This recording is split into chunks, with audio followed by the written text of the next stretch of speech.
This is if we took the movie The Shaggy Dog and let it off the leash. Oh my God! There's our tagline. We set it up for him. Got it in there a third time.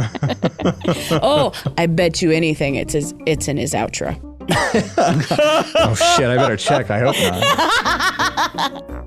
It's not, but you're not going to like what's there.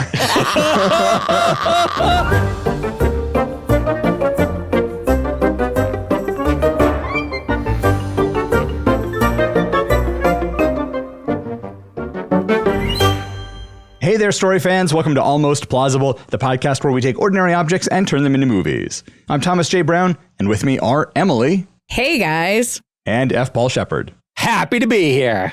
Today, the ordinary object we'll be working with is a dog collar. We've each come up with some story ideas to pitch, and when we pick one we like, we'll work together to create a movie plot about a dog collar. Let's jump right into those pitches, and Shep, you're up first. Okay. A person wakes up to find themselves with fractured memories and stuck in a dog's body. Unsure of what happened to them, they escape from the building. They don't have opposable thumbs, but they do have a human's intelligence. From what little they can remember, they make their way back home, only to discover they've always been a dog. The collar they're wearing boosts their intelligence, Flowers for Algernon style.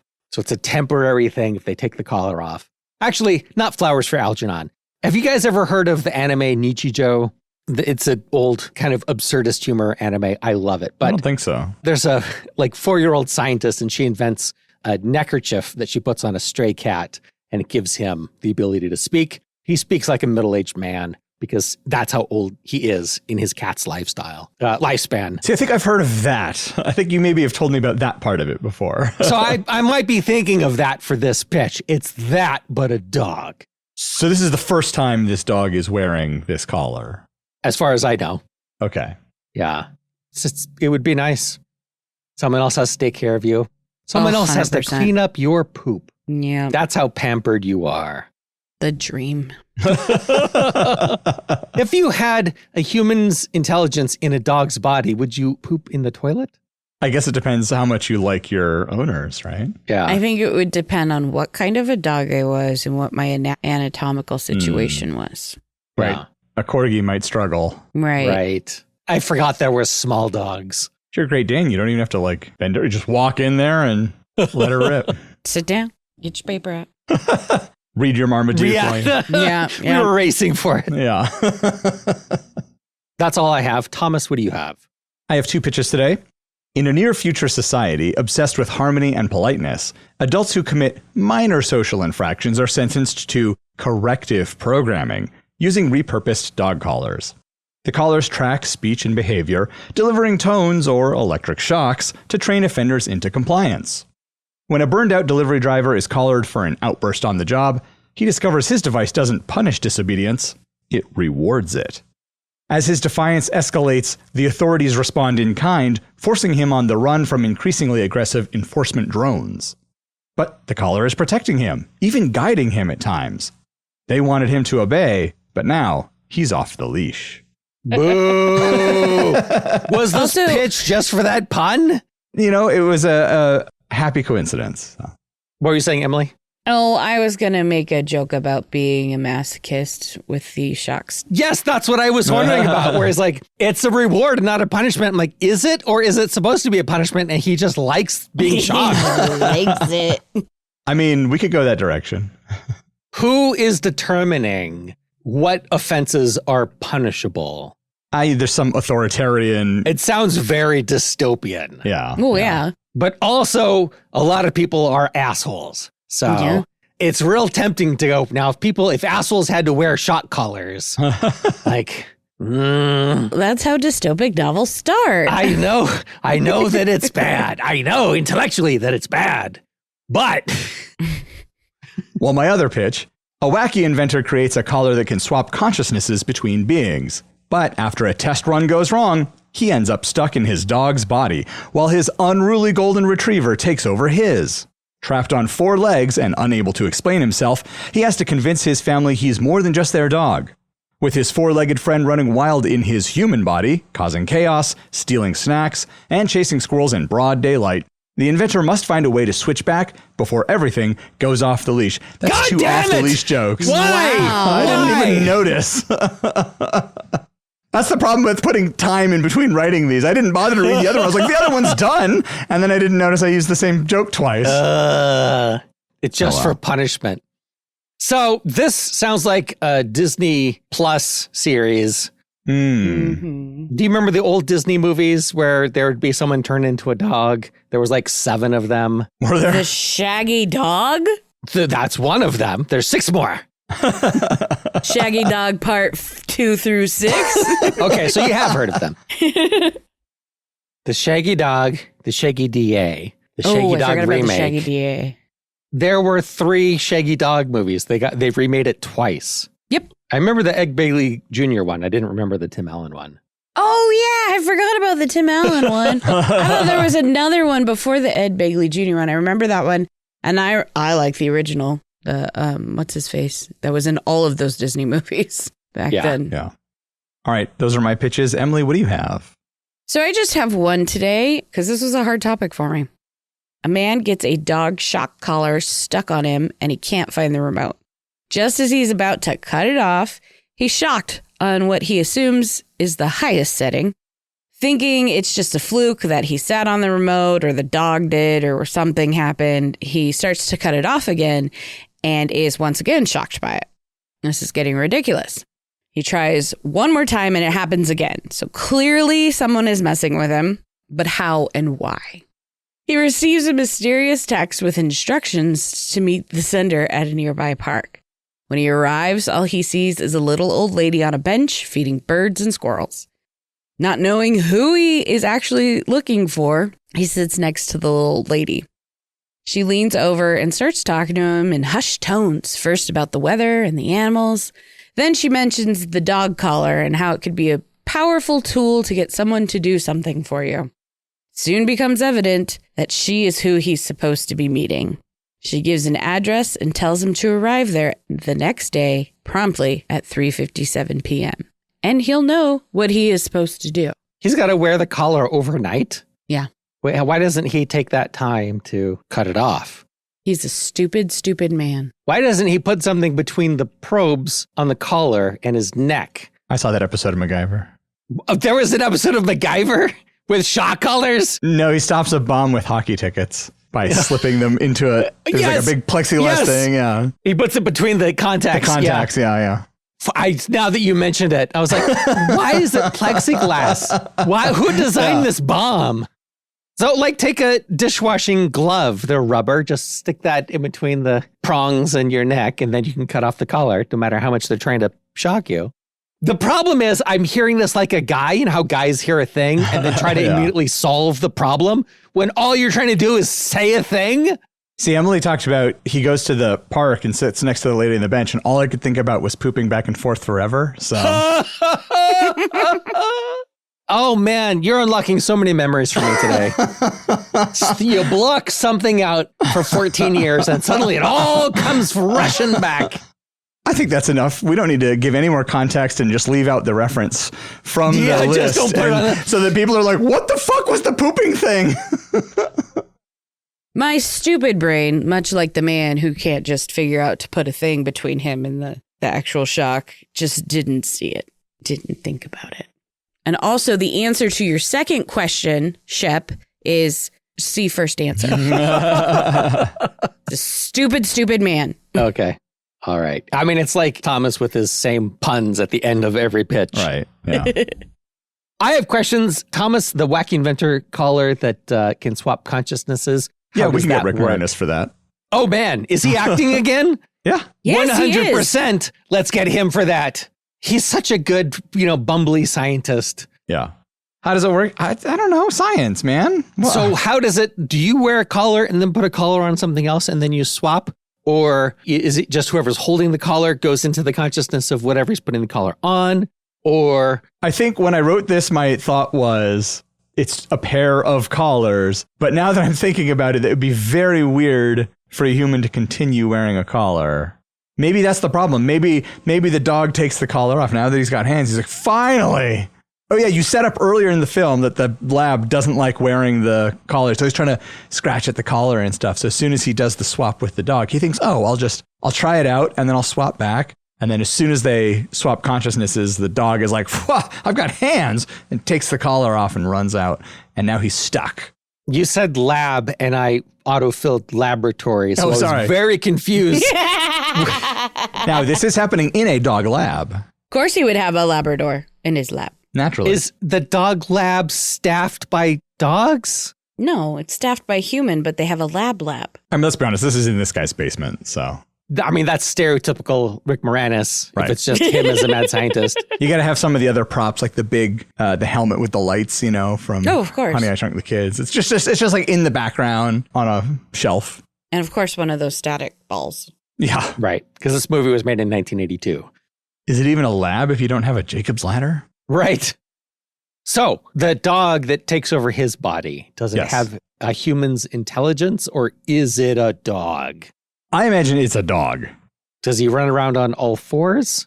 Does he speak human words?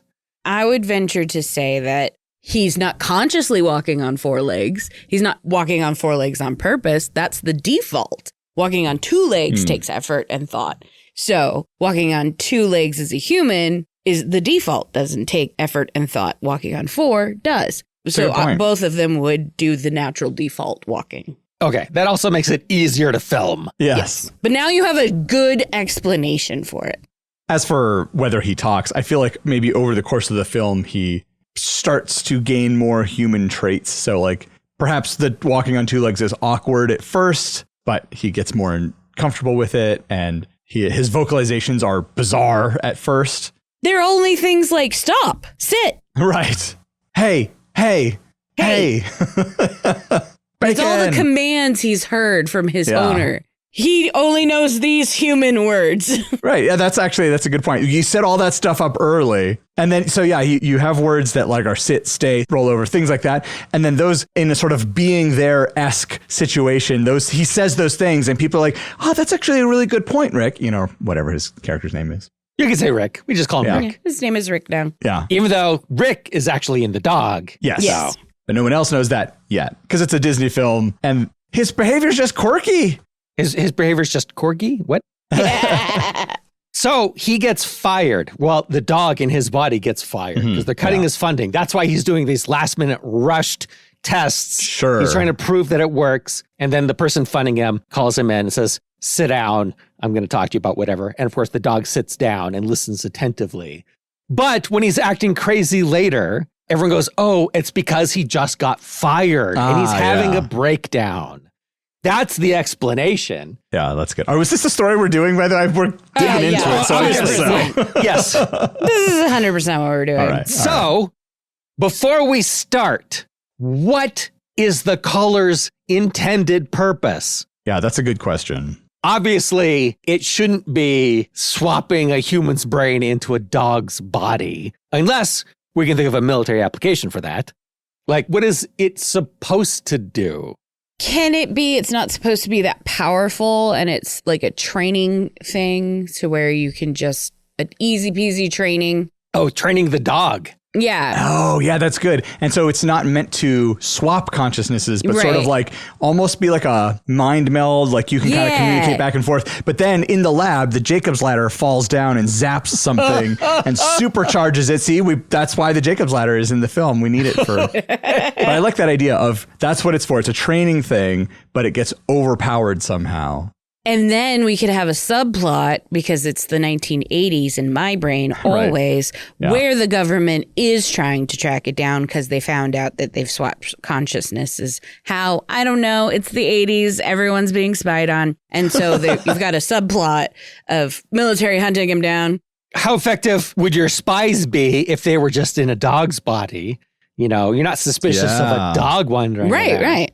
Yeah, maybe the military was already sort of looking into this as an application for training soldiers. Like, you can train people way faster. If I can just share what I know with you, Right. then I don't have to spend months teaching you all this stuff. I spend a few hours just dumping all of my knowledge into your brain, and now you have all the strategy. You know how to use all the weapons systems. Right, because then you can spend that time as a soldier training physically and building up mass and muscle and stuff. Yeah. So not only are you've got the brawn, but now you've got the brains too. That's right.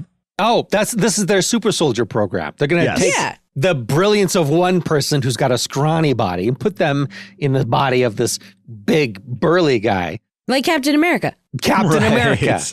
So this is why he got fired, because the person funding him got the call like, hey, we'd like to give you $1 billion for this technology. And he's like, oh, I'm going to steal this technology from this crazy, wacky guy. So not only does he have to get back into his own body, he has to stop this meeting from happening or stop this technology from falling into the wrong hands. Right. Yep. He's got to stop that contract signing. Yes.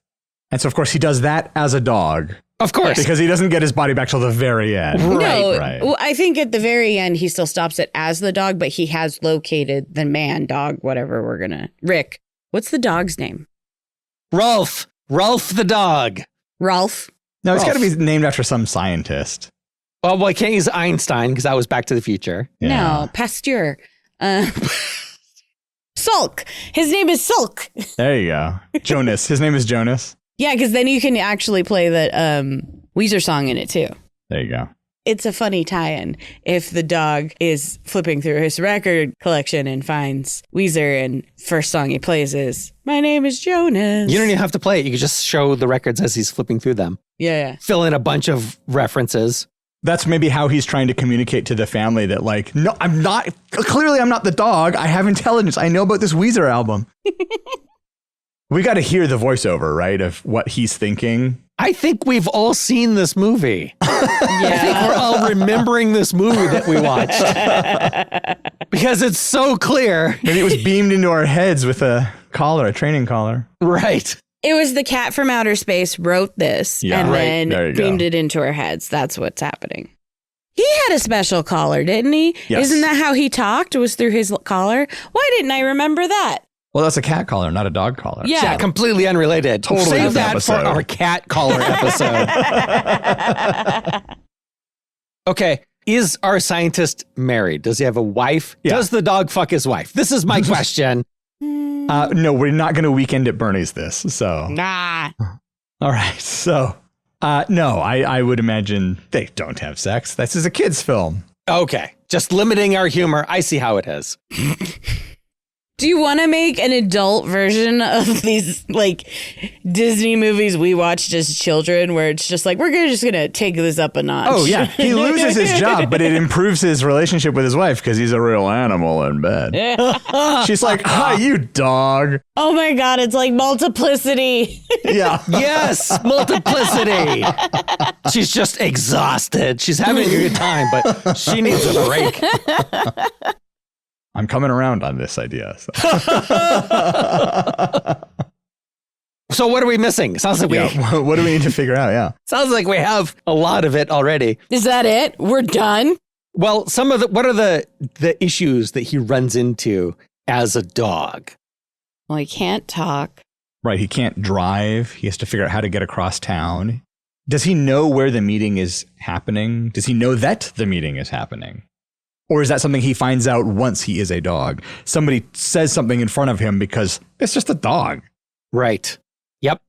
So then that has to happen pretty early somehow. I don't know. It doesn't matter how.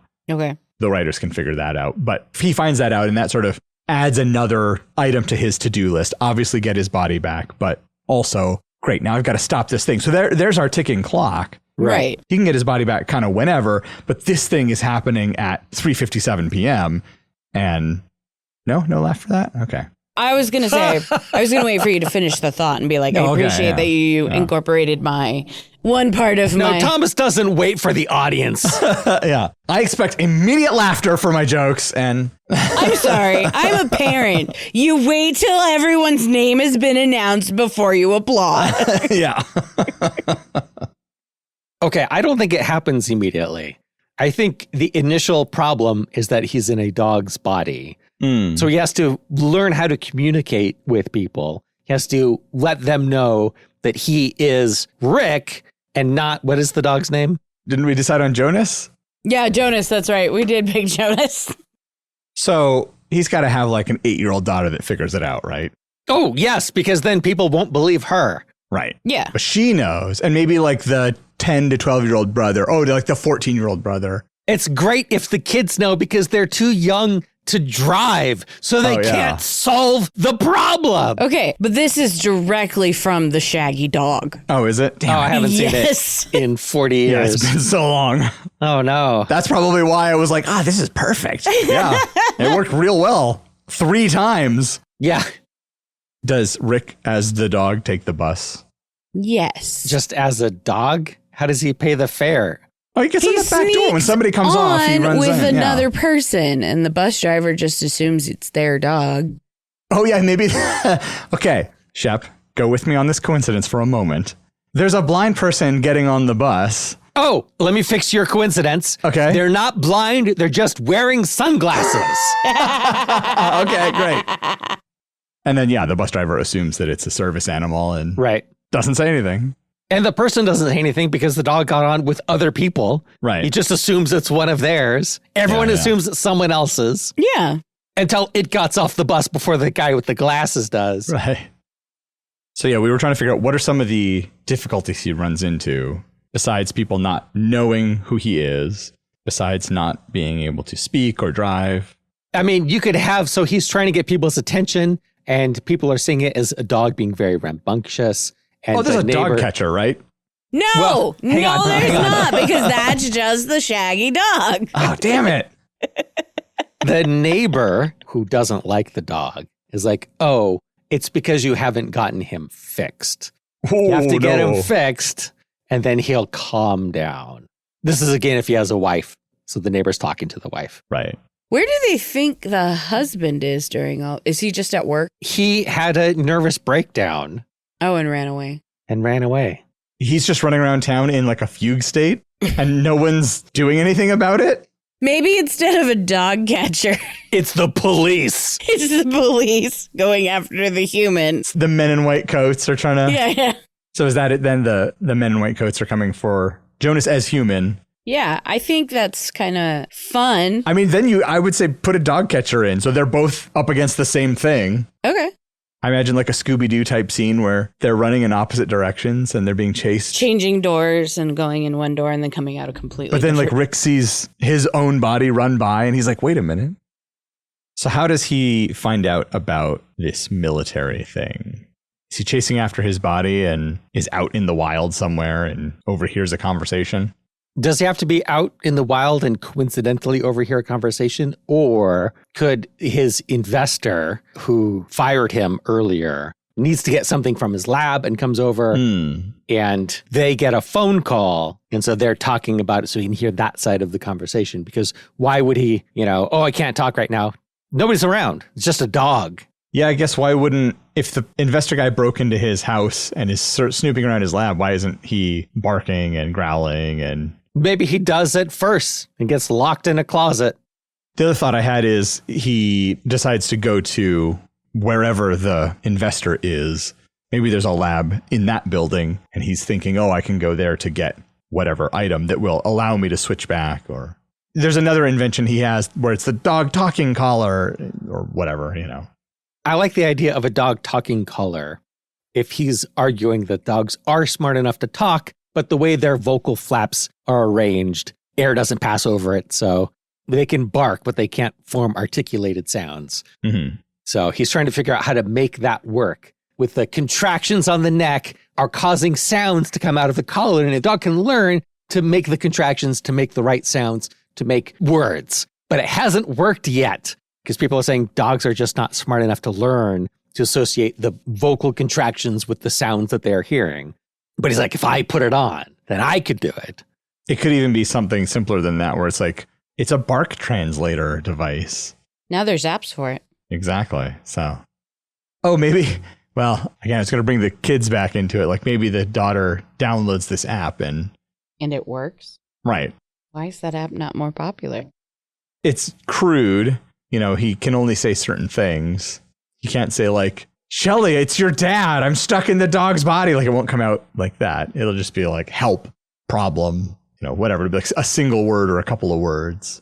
Shelly, Papa. I don't know where Papa is. He went crazy and ran away. Right. He's going, me, Papa. She's like, I don't know who your dad is. So that could be a way that he gets someone on his side. Or maybe it's a neighbor kid, an annoying neighbor kid that's always coming over and wanting to see what he's doing in the lab. Do they not have kids of their own, perhaps? Perhaps. I would like to hear more about the dog's day. Oh, yeah. Okay. Because it's got to start great.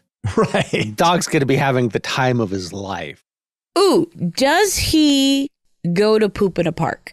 Are we going to make one of those jokes? Is this what gets the police involved? It could.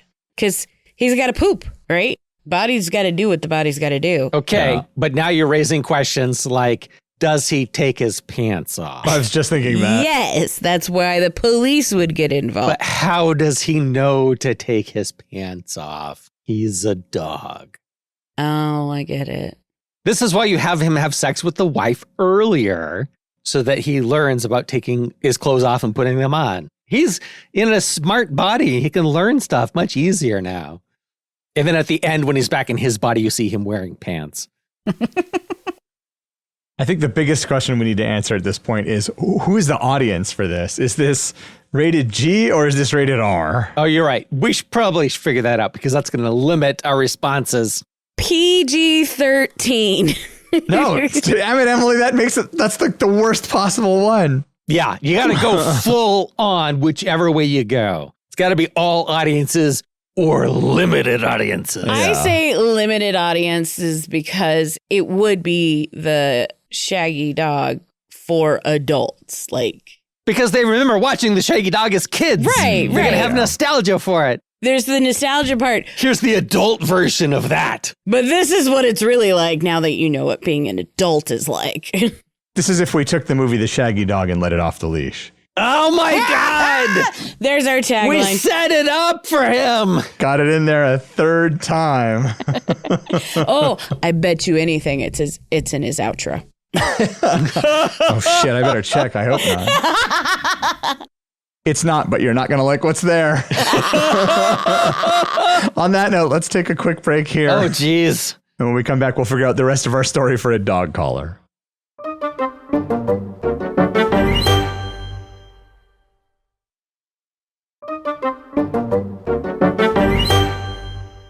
All right, we are back. Any big revelations during the break? Where were we? Where did we leave off? I don't remember. I also don't remember. But one question I thought we should probably answer is, how does he get back into his human body? So I can't think of that at all. Something that Emily said earlier is I can only see Jason Mantzoukas as the dog / scientist. Yep. And once that thought is in your head, There's no turning back. there's no turning back. Yeah. Which is great because we could have him play straight at the beginning. Right. Can he play straight I think he can for the payoff. for small amounts of time? Yeah. He can do it long enough if the payoff's big enough. I mean, like, on Taskmaster, he wasn't dicking around too much. He was, like, being pretty serious, so... Yeah, for the in-studio parts, he's Right. Yeah. serious. Yeah. On the tasks, he's trying to get on the roof. Right. So, So he has the range we need, I think, is what we it's can what- take away it's from proven. so we agree that's the casting. that. Sure. That's great because he can do the voiceover as he's the dog. But we should still make the character Rick as, like, a Yeah. nod to Rick Moranis. Moranis. Yeah. Absolutely. Yes, absolutely. And we have the Honey, I Shrunk the Kid's light helmet on the shelf in the background. We don't call attention to it. It's just there. Don't they have the same helmet in Ghostbusters? Do you they? know what I'm talking about? Well, it's similar in Ghostbusters. In my brain, they're the same one, but I'm not 100% sure they're the same one. And also, isn't that the one Doc Brown has? It could just be all the movies in the 80s had light helmets of varying sizes. Okay, so Doc Brown's helmet is much closer to the Rick Moranis helmet in Ghostbusters Oh, okay. than either of those helmets are to the Honey, I Shrunk the Kids one, which I think is basically just like a motorcycle helmet with two giant lights, like bug antennae. Oh, It's got the mirrors and stuff and the magnifying glass. Yeah, Yes. I was Okay. picturing the Doc The one Brown with the one. wires. Right, and the- I got it yeah, conflated yeah. in my head. I was thinking of the light helmet from Ghostbusters. Wait, wasn't Doc Brown trying to use the helmet to communicate with Einstein? Yes. Oh, yeah. Shit. So now it has to be that helmet. That's all I'm saying. That was an earlier attempt. Yeah, there's a shot early in the film where we're panning through the lab and you're seeing all the like prototypes on the shelves, and that's just there. Now, it wasn't to communicate with Einstein. It was to communicate with another human. Oh, that's right. But it was to communicate thoughts. So, And I think at one point Einstein was either under it or it was on his head. anyway, spiritual sequel Yes. with Jason Mantzoukas. I am on board. Where do I invest my money? So we know that as the dog, he stops the signing of the contract with the military or the government or whoever. Mm-hmm. And then it must be shortly after that he gets his body back, right? Right. Yes. Because otherwise, they're going to take this dog that just chewed up this contract, euthanize the dog, and print out a new contract. I think what he must have to do is, you said the investor wants to steal the technology. And so he does. And I think that scene happens early on. Like you said, he breaks into the house. He takes the collar that the dog took off. Maybe he even takes the collar off of Rick as dog. So now he has both collars. So that actually increases the stakes for Rick as dog, because he's like, has to get the collars back and find his body and explain to somebody what to do. He's down 2 collars instead of 1. Right. And so he ends up at the meeting, the collars are there, and then for whatever reason, he jumps and grabs the collars and runs out and, whatever. And so then the meeting, or the contract doesn't get signed or maybe the contract gets signed, but he's handing over the collars. The investor is handing over the collars. If the contract is signed, then the contract is signed. Well, anyway, regardless of when the contract gets signed, whether it gets signed. It doesn't get signed. Okay, fine. The contract's not signed. I'll side with Shep. But then why is he turning over the collars? See, Thomas makes a valuable point. That's just for a demonstration. All This right. is a prototype. This isn't the real collar.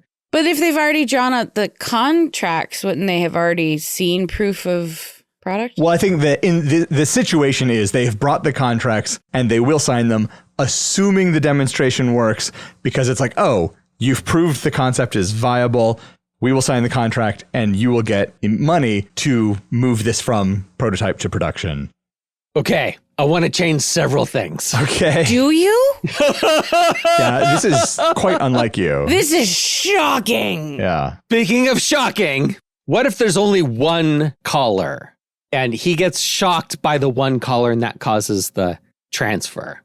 The collar is supposed to operate on its own, okay? Okay. Then if it's just touch transfer, you could have multiple transfers at the end of the movie and have serious hijinks. Okay.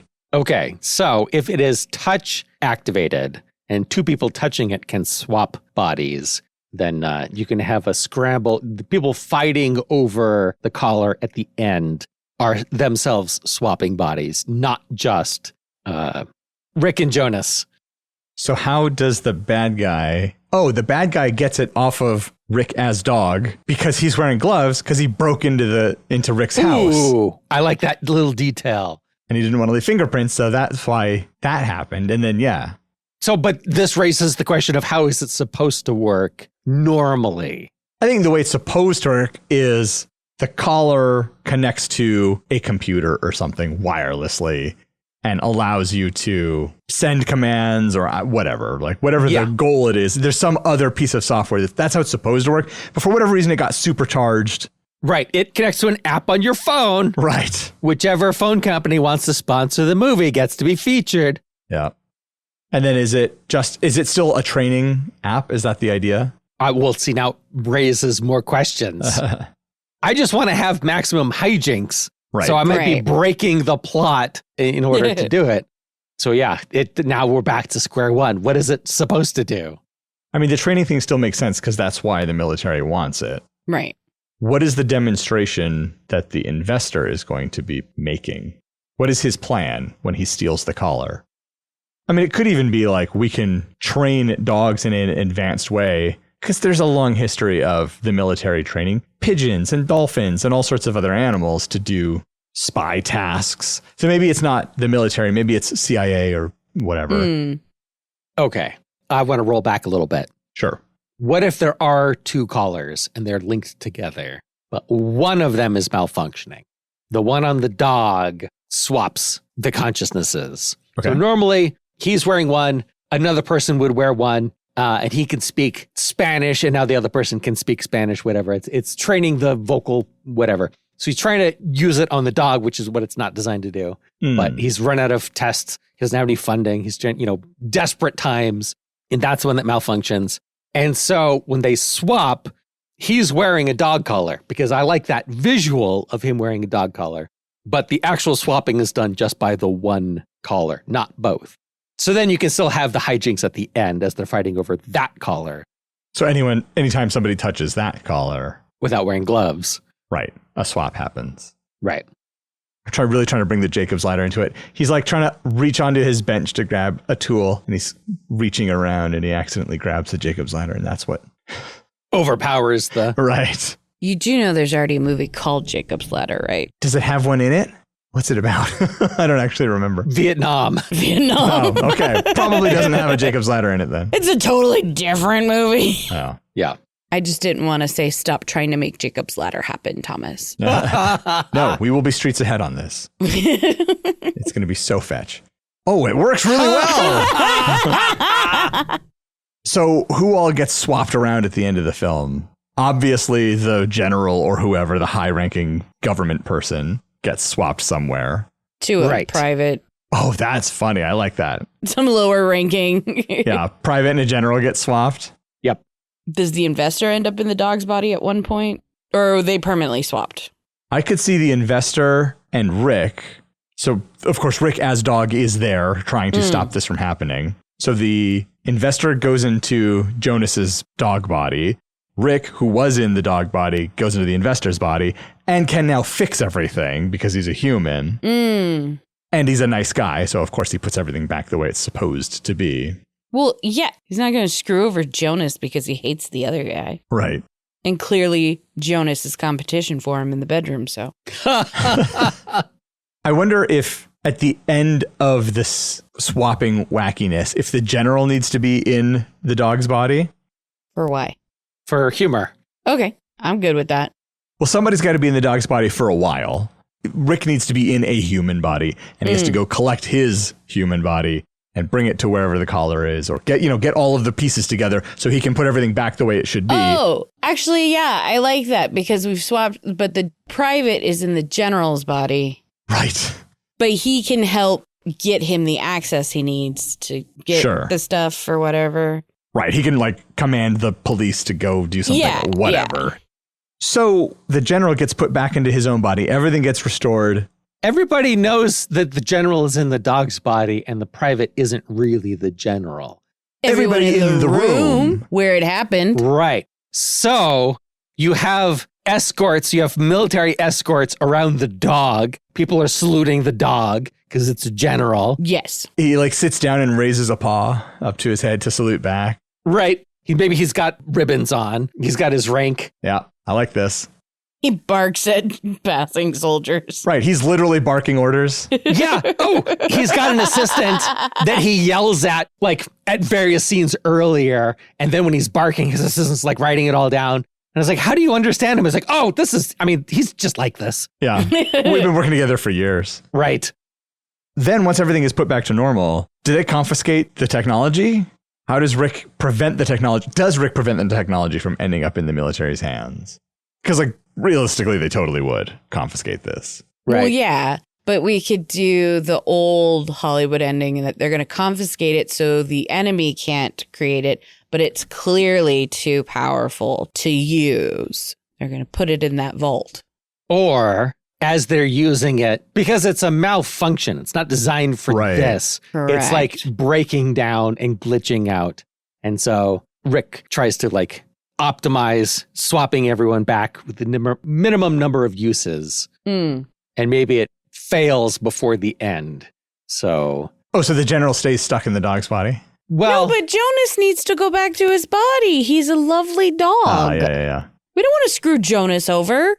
or Jonas gets stuck in the investor's body. And so everyone thinks that he's him and the investor is rich. So they just let him be as eccentric as he wants to be, which is good for Rick because Jonas will keep funding his work.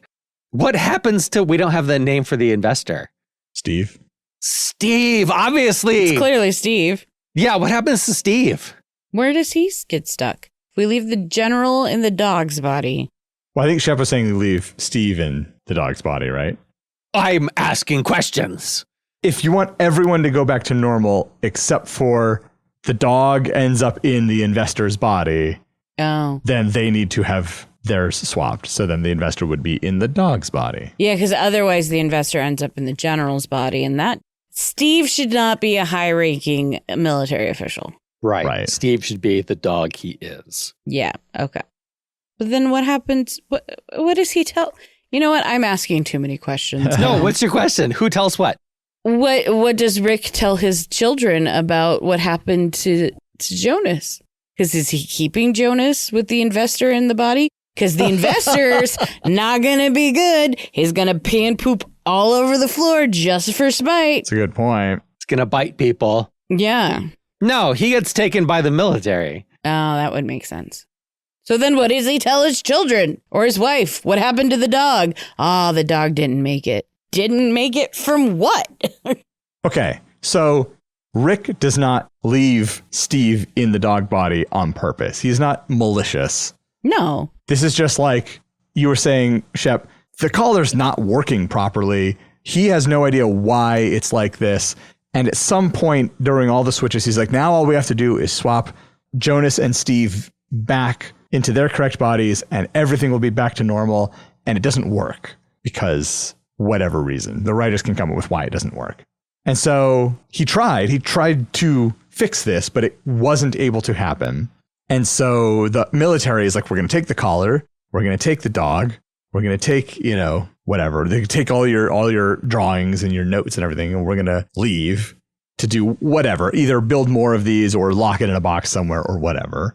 Oh, they're paying him. He doesn't need Steve to continue investing in him. Yeah. He's got this contract from the military. They're going to take the dog and the collar and the designs and schematics and whatever, but then he's going to be wealthy. Did they take Steve's body as well? They're going to take Steve and Jonas and try to figure it out on their own. They can't be having some civilian tinkering with this stuff. Don't worry, we'll figure it out. So they don't get to keep Jonas in Steve's body? Yeah, what? Then Jonas gets punished. And Jonas did nothing wrong. I mean, he did several things wrong, No, he didn't. but he did it with an innocent heart. I Yes. see where you're coming from. It wasn't malicious intent. Why would the military take just Steve in the dog's body and leave Jonas in a human body? Why wouldn't they take both? I mean, you make a good point. I just don't want Jonas to have a sad ending. To me, that Right. feels like he's getting the shaft.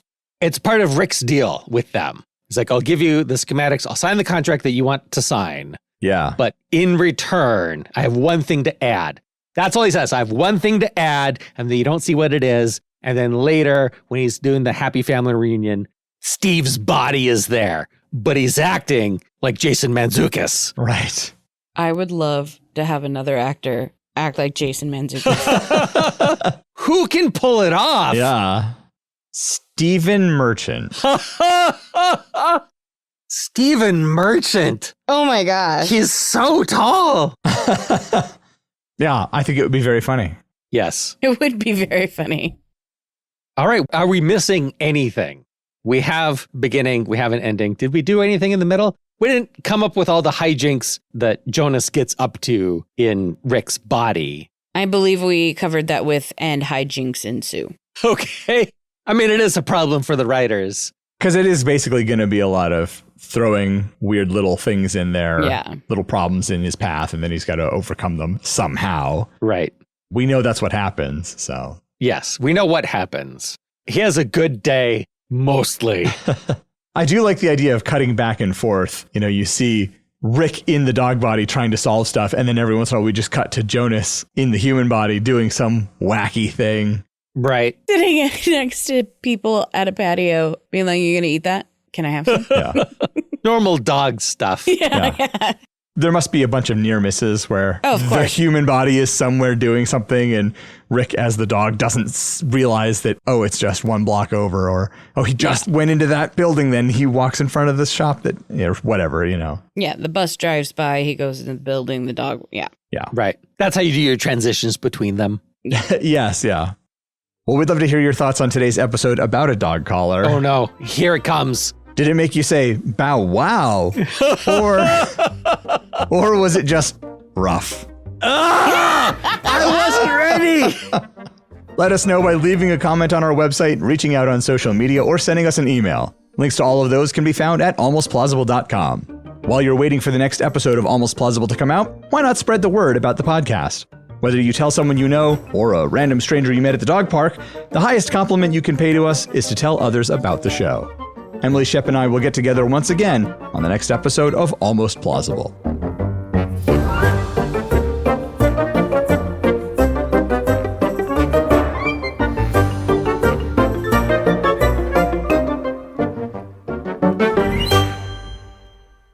A wacky inventor creates a collar that can swap consciousnesses. Consciousnesses? You know what I mean. Yeah, consciousnesses. Okay. This is correct. That can swap Consciousnesses, consciousnesses. bitches. A wacky inventor creates a collar that can swap consciousnesses between beings. Consciousnesses? I'm sorry, continue. Consciousness. Conscious, you son of a bitch! Do not sunk into clenching Latin this. No. I let octopi slide, but I draw the line here. This far, no further. Oh my God.